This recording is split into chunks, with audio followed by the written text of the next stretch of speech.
Medyo may sakit tayo ngayon. Pero may dumating na package. Yan.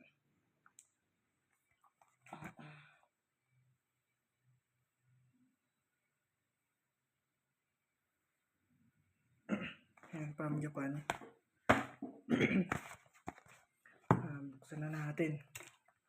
Excited na tayo. Sana na.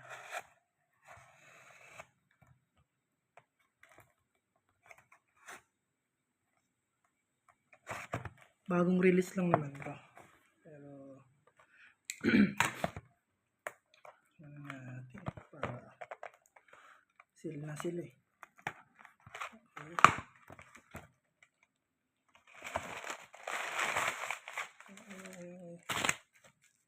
Ito na siya. Baka meron pang kasama. Ano natin. Yun. Wala na.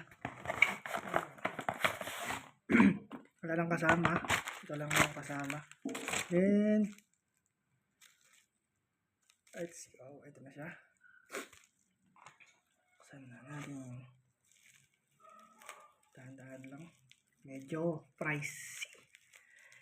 Sobrang hindi naman siya ganun kamahal, pero sana sana magmahal or tumaas yung value itong binili natin.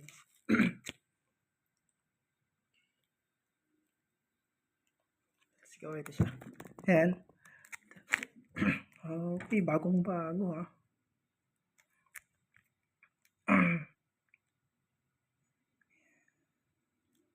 Okay, galing Japan. Ilan weeks natin hinintay?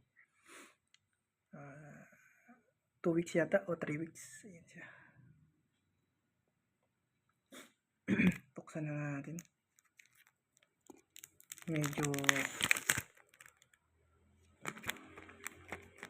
kinakabahan tayo kasi hinihintay natin talaga to. Pero tingnan natin.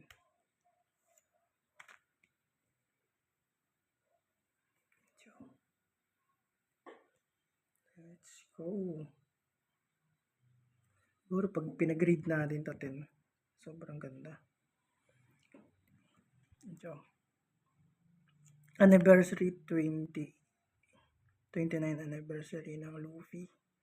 Bagong labas lang to sa Japan, pero yun, may mga yan, may mga bumibili, pero nabili natin ng mura agad. Yun nga, hinihintay natin lumabas at yan, nakakuha tayo ng isang pinakamura. Medyo ngayon, ilang weeks lang, 2 weeks, 3 weeks ata, o 4 weeks na. Yun, nagtitingin tayo.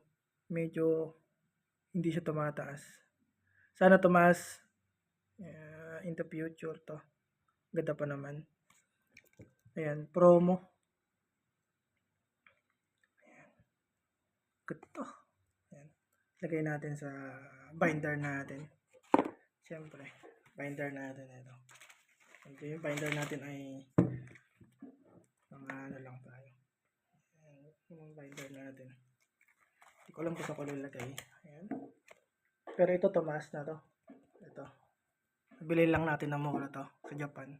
Pero ngayon, nasa 8 na. 8K. Ayan, 8K na. Ito, nasa 1.5, 1.6. Yan, nabili lang natin ng mura. Pero ito, mga mura lang yan. Tsaka ito, nabili lang natin ito ng 400. Ngayon, nasa 600 to 700 na to. Ito, nabili natin ng mura lang. 1 plus. Yan. Pero ngayon, medyo stable pa. Sana, mga pag nagkaubusan na ito, yun, medyo tataas na yung value. Ayan. Yun. Bye-bye, lagay na natin sa binder. Yun, meron naman tayong pang-add sa isang collection natin. Bye-bye.